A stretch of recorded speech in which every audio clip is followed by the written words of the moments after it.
कैसे हैं आप सब। स्वागत है आपका टीचिंग इंस्टीट्यूट में। बात करेंगे आज हम लोग उत्तर प्रदेश के सहायक माध्यमिक स्कूलों में विज्ञान और गणित के विषय में 29,334 सहायक भर्ती परीक्षा की पद अब भी खाली हैं। आज बात करेंगे हम 2013 से लेके अब तक 2021 तक जितने भी पद खाली रह गए हैं। सरकार को अभी तक पूरी ये पता ही नहीं है कि उसके विभाग में यानी कि यूपी में कितने सीटें अभी तक खाली रह गई हैं। सरकार हाई कोर्ट को अलग अलग हाई कोर्ट और सुप्रीम कोर्ट को अलग अलग समय में अलग अलग जो नंबर ऑफ़ सीटों की संख्या बताती है, सरकार को खुद पता नहीं है। लेकिन सरकार मेरे ख़्याल से यूपी के जितने भी अभ्यर्थी हैं टीचिंग से जुड़े हुए, जो शिक्षक बनना चाहते हैं, जिसकी 80% 85% जिसके मार्क्स आ गए हैं, उनको अभी तक जॉब नहीं मिली है। कितने वो अभागे विद्यार्थी हैं, अभ्यर्थी हैं, जो यूपी में अभी तक ये चक्कर काट रहे हैं। इस संबंध में डिटेल में बात करेंगे। तो चलिए देखते हैं क्या बात है। उत्तर प्रदेश के परिषदीय उच्च प्राथमिक स्कूलों में विज्ञान और गणित के विषय में 29,300 सहायक भर्ती परीक्षा में कितने पद खाली रह गए, इसकी जानकारी बेसिक शिक्षा विभाग को अभी भी नहीं है। हाई कोर्ट से लेकर सुप्रीम कोर्ट तक रिक्त पदों की आलोचना, अलग अलग सूचनाएं दी गई है। अफसरों की लापरवाही कहें या फिर सरकार की किसे कहें, ये अभी तक विद्यार्थियों को ये समझ नहीं आया कि इसमें कौन दोष है, अफसर दोष है या सरकार दोषी है, पता नहीं। जनवरी फरवरी 2015 तक 7 राउंड की काउंसलिंग हो चुकी थी, जिसमें 26,115 अभ्यर्थियों का चयन हो गया था। लेकिन कानूनी अड़चन के कारण सितंबर अक्टूबर 2015 में तैनाती दी जा रही है। उनके बाद टीईटी 82 अंकों के आधार पर सफल अभ्यर्थियों को 8वें राउंड की काउंसलिंग जनवरी और फरवरी 2016 पर नियुक्ति पत्र दे दिया गया है। लेकिन इसके बीच जो पूर्व काउंसलिंग करा चुके हैं, लेकिन उसकी ज्वाइनिंग नहीं कर रही है सरकार। अभ्यर्थियों को नवंबर 2016 में नियुक्ति का अंतिम अवसर मिला। उनकी प्रक्रिया चल रही थी, लेकिन सरकार ने 23 मार्च 2017 को मौखिक आदेश से रोक दी गई। सरकार ने लेकिन आदेश जारी करती है कि आपकी ज्वाइनिंग हो जाती है, आप डॉक्यूमेंट्स या जितने भी प्रक्रिया हैं सभी को कंप्लीट कराइए। लेकिन सरकार एक लिखित नहीं, यहाँ पर मौखिक मौखिक की बात कही है। सरकार एक मौखिक आदेश जारी करती है, जिसके खिलाफ अभ्यर्थी हाई कोर्ट चले जाते हैं। हाई कोर्ट में मौखिक आदेश को दरकिनार करते हुए 2 महीनों में हाई कोर्ट आदेश देती है यूपी सरकार को कि 2 महीने के अंदर अंदर आप सभी विद्यार्थियों की काउंसलिंग कंप्लीट करवाइए।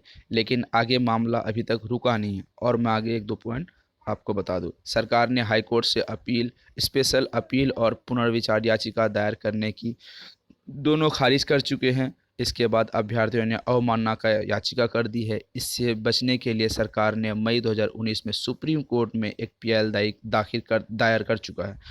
तो सरकार किससे भाग रही है ये समझ नहीं आता। अभ्यर्थी सरकार के हैं, आप उनके राज्य के हैं, हम उनके राज्य के। आप हमें समझिए योगी सरकार जी, आप हमारी दिक्कतों को समझिए, उन बेचारे के दिक्कतों को समझिए जिन्होंने 80% 85% मार्क्स लाके भी अभी भी बेरोजगार घूम रहे हैं। तो क्या फ़ायदा ऐसी शिक्षा व्यवस्था का, क्या फ़ायदा ऐसी टीचिंग सेक्टर का जी, जो बच्चे बहुत लंबे समय से सपना देखते आ रहे हैं। तो चलिए और कुछ बातें इंपॉर्टेंट हैं जो देख लेते हैं। कब कितने पद खाली होने की बात कब बोली सरकार ने। सरकार को पता ही नहीं कि कब कितना पद उसके पास खाली है। कभी कुछ कभी कुछ कभी कुछ कह के सरकार निकल जाती है। सरकार कभी बच्चे हाई कोर्ट जाते हैं तो सरकार सुप्रीम कोर्ट चले जाती हैं।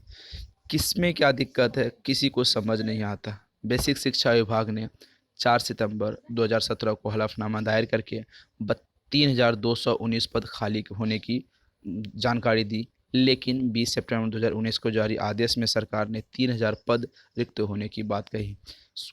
बेसिक शिक्षा विभाग कभी हलफनामा कुछ देता है, फिर जानकारी कुछ देता है।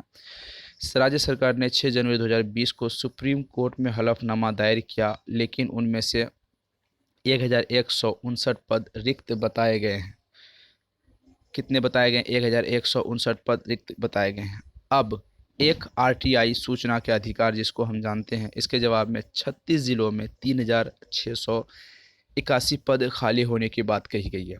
सरकार कितनी मान रही है? 1,169। कभी मान रही है 3,000, कभी मान रही है सरकार 3,219। लेकिन आरटीआई से कितने हमें पता चलती है? आरटीआई से पता चलता है 3,681 पद है। सरकार छिपा रही है, कुछ कौन छिपा रहा? क्या फिर उनके अधिकारी को जो इम्पोर्टेंट जानकारी है वो पता नहीं है? कोई तो इसमें फॉल्ट है। अब तक में 3 बार अलग अलग रिक्त पदों की सूचना सरकार ने दे चुकी है हाई कोर्ट में। अब सुप्रीम कोर्ट का मुकदमा चल रहा है। बेरोजगार युवा क्या करें? बेरोजगार युवाओं को कोई ऑप्शन राज्य सरकार ने नहीं छोड़ा। सरकार विद्यार्थी सुप्रीम कोर्ट, राज्य सरकार जो है कि सुप्रीम कोर्ट चली जाती है, विद्यार्थी कहाँ रह जाते हैं? हाई कोर्ट में रह जाते हैं। इनमें मुकदमा फंसा पड़ा है, लेकिन अभी तक सरकारों के ना सरकार सुनना चाहती है, ना ही विद्यार्थी रुकना चाहते हैं। धरने, प्रदर्शन और याचिकाओं का दौर जारी है। पर यहाँ पर सबसे मोस्ट इम्पोर्टेंट बात ये समझना होगा कि जब तक आप एकजुट नहीं होंगे, सरकार नहीं जागेगी। आप एकजुट होइए।